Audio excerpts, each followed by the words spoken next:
Hello and welcome back to Sunless Sunday, where we sail the Sunless Sea with me, Bardon, and Lady Sakura. Okay, so we are done here at the Mangrove College. We're going to head off. We're going to make our way. So next, we're going to go to Visage, so we probably should actually, before I go any further, let's turn ourselves around and go north.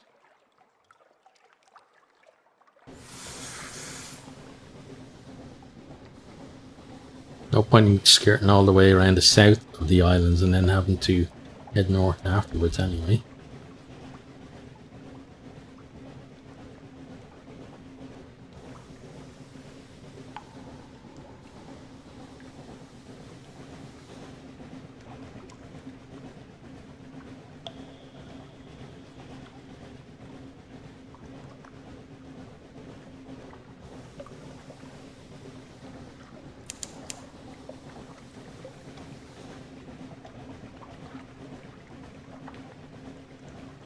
Let's just hug the coast a bit here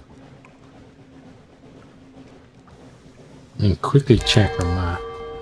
Okay, so we're gonna just hug the coast along here again, because it will save us a little bit in terms of building up terror, and then we can head across from here.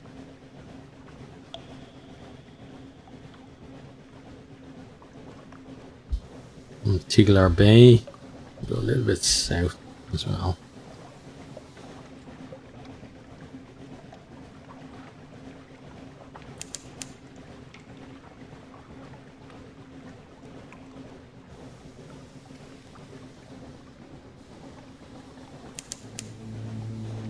The false stars above are feral amber, like tiger's eyes. Stanford's Expanse, named for the one who lost his child, cats.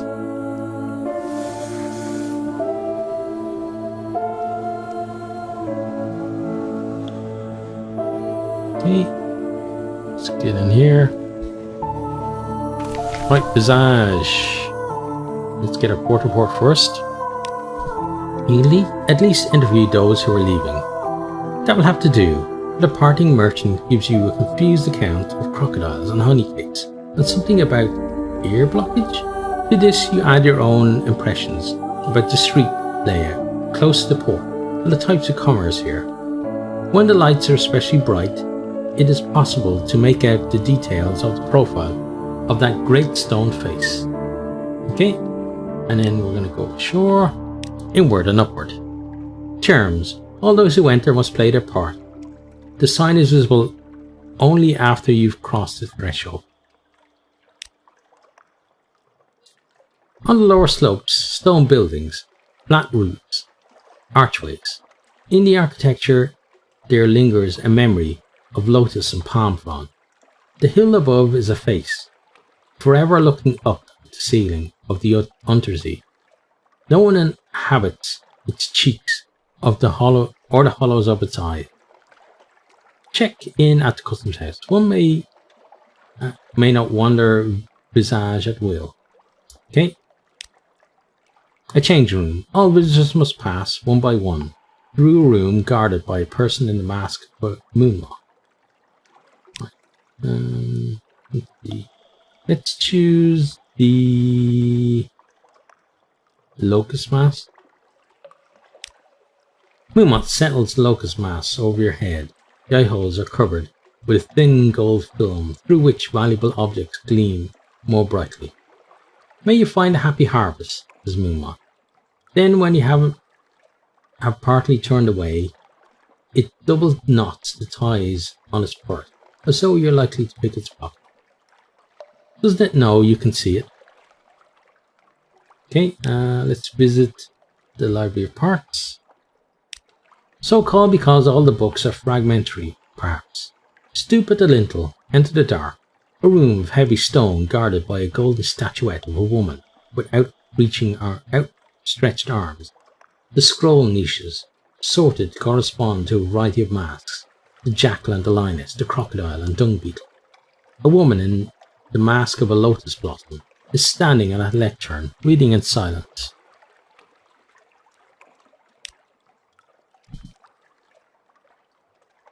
Okay, steal the most valuable looking scroll for later. 67%. Let's see how we do. More and more. Gilt-edged scrolls. Papyrus bound with emerald green silk bands. Poems of the traversal of the realm of the dead. Into your sack they go, leaving the scroll niches bare.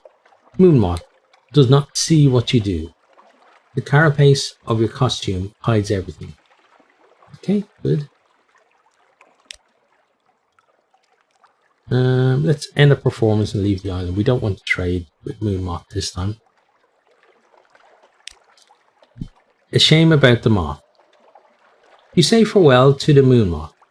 It makes gestures you now recognize as agitation. Perhaps there was some other plan for you here, but no one consulted you about it. You have other things to attend to. Your last sight of visage, the moths smoothing the folds from your robe, and hanging your mask on a peg for the next visitor. Okay. And pretty sure, yeah, we're done there. So set off. Next, it's going to be the Isle of Cats. So start heading that way. Don't like that we're going through a fog bank though to get there.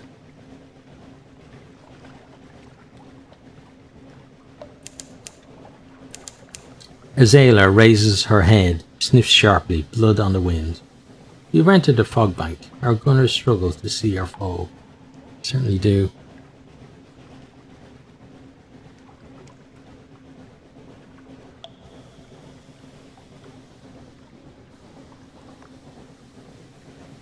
Let's speed up a little bit. Get out of the fog.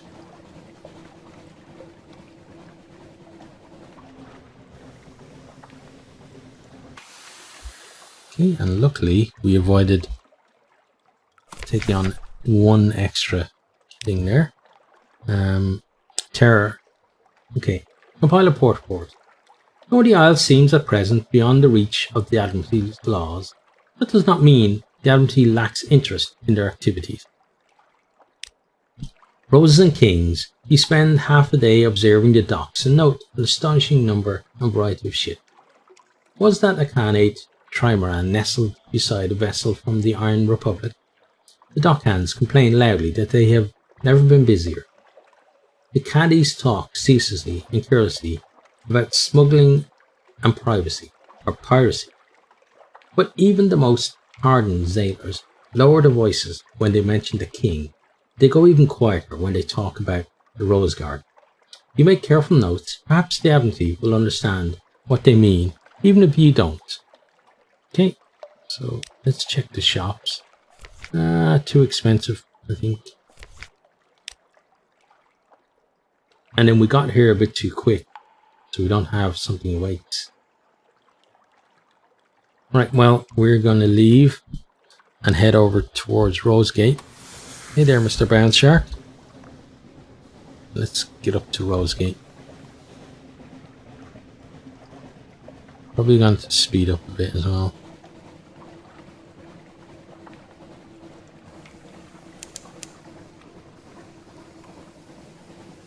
Okay, and then when we can, the dive.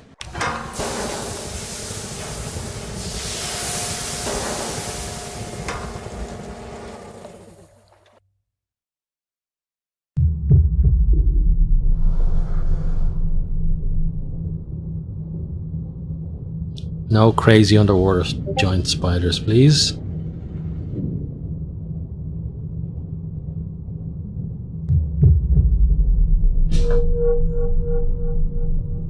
Okay, hop in. Right. Rosegate is not so much a port as a shop with a dock. Coloured ceilings light shine onto display cases lining the wall. A large shop counter dominates the room. Cigars, ashtrays, guillotines, matches, and carved boxes are all for sale. Each step here transports you into a new realm. At one moment, the heady aroma of summer flowers, then the earthy bug of fungus, the bitter warmth of morning coffee, the sickening sweetness of sweat and midnight honey. Okay, let's see. Let's take a pamphlet. Neatly printed histories of the shop are stacked high on one of the display cases. Notice encourages visitors to take one. Self-published plaudits. The pamphlet describes Rosegate as a cigar shop with a factory on the upper floor. True. Here they produce and sell an unparalleled variety of cigars. Also true. The tobacconist is described as a world-renowned figure, respected for his dedication to his craft and brilliance of his creative vision. The pamphlet boasts that his genius will forever alter the tobacconist's art. Well, that remains to be proven. Okay, got that done. Let's go to the creation of a cigar. The crotchety tobacconist has a dream to create a cigar that can be smoked underwater, and with your help it might come true.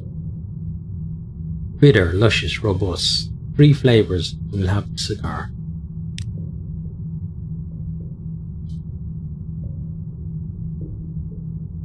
The crotchety tobacconist mutters to himself while fussing with his note.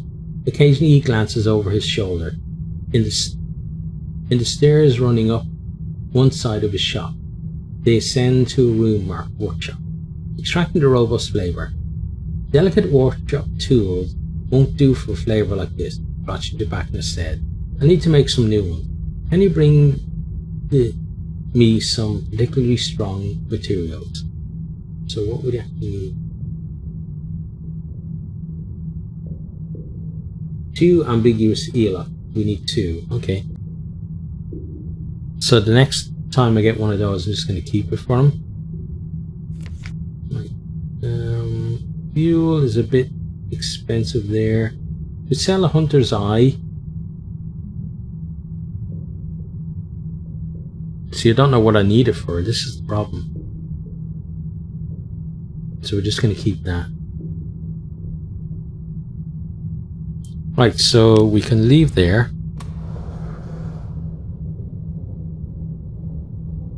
Then we're going to be heading north. There's some things there that we don't want to bump into.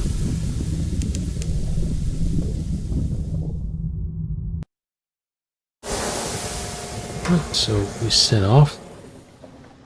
Next port call is going to be Igel. Yeah. So I guess in theory we could have sailed there in the submarine, but I think it'd be particularly dangerous to do so. Let's head for the pool of light. That'll help us somewhat.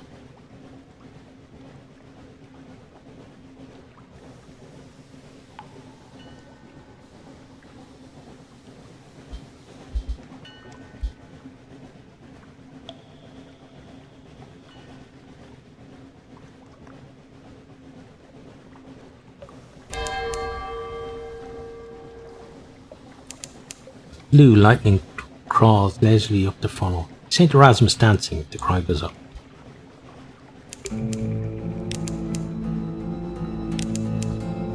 Okay, I guess you have to...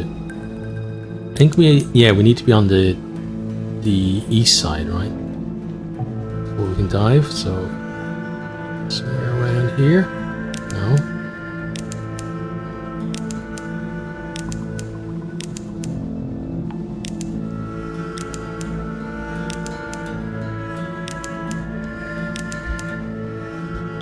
Getting far away from it.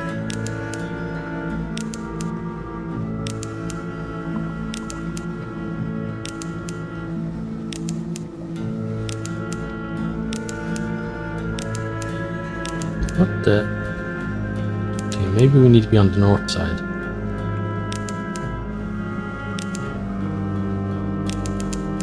The air trembles, a breath of change passes. it may have done, but it's not letting us dive.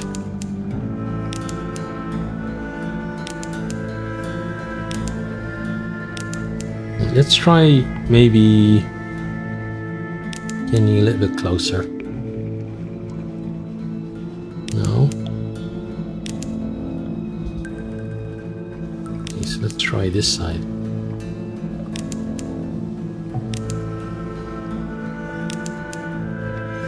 There we go. Where? Oh, we can't even check the map to see where exactly it was. But that was slightly annoying.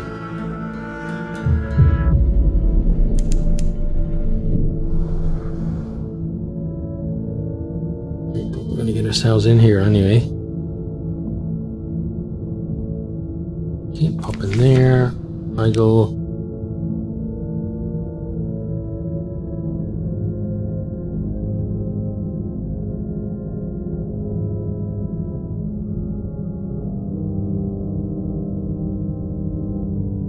Let's drink with the crew. Conversations and cheer, that's what's needed. They've all been here. They tell you stories that happened to them, and then stories that happened to their shipmates, and finally stories that happened to the shipmates of shipmates. Those people most likely never existed. And a giant face came down from the ceiling of the Untersee, and visage kissed it. Concludes a tomb columnist, dunking a tankard on the table. When I heard that tale last, it wasn't a giant face, says the pungent old one, but everyone falls silent when the first mate comes in fresh spite, looking haggard. Again, is the story. Okay.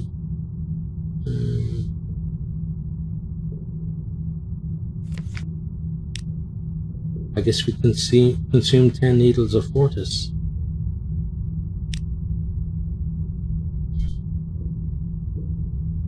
At this intensity, there is no sorting one regret from another.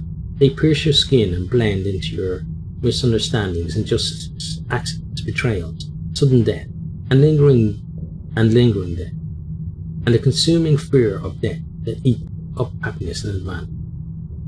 When there is nothing left of my skin but the spines of Igel, then I will be allowed to rest, says the first mate.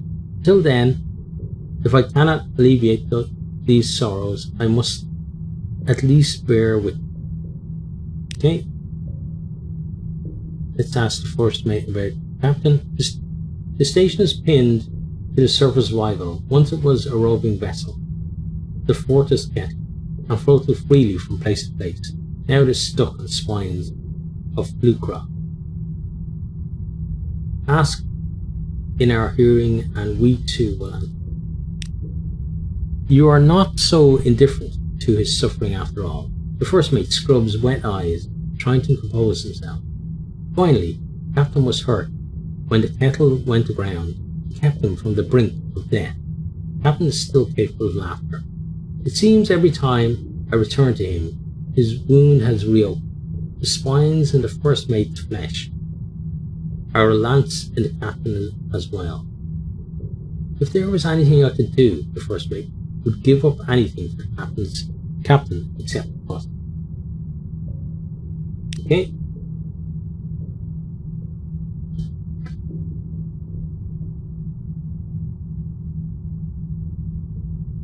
Oh, she could. Okay. Yeah, let's try that.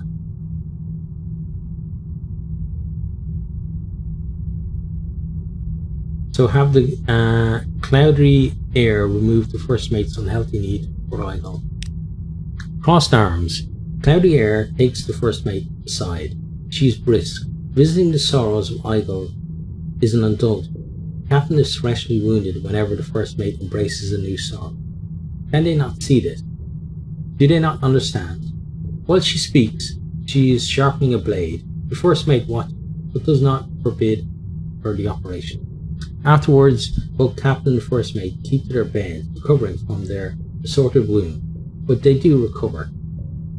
On the third evening, Captain is able to hobble up to the to the galley to dine with the crew. Okay, we got a secret, we got extraordinary information, and we gained one cloudery souvenir. Okay, cool. Alright, so let's see what else we can do. Nothing, apparently. We do have shops here. Fuel isn't bad. Let's buy some fuel.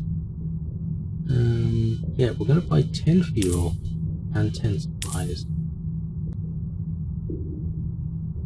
I'm gonna top up the rest. Mostly fuel, we get a couple of supplies as well. Okay. Now, we didn't manage to get a porta port here, I don't think, so that's gonna have to be on another visit, I guess. But that's where we're going to leave that one. I hope you have enjoyed. I hope you're keeping safe out there. I hope to see you next time. Goodbye. I hope you enjoyed this video. If you did, maybe consider hitting the subscribe button there on the right, or checking out some other videos here on the left, or perhaps you might even share with some friends.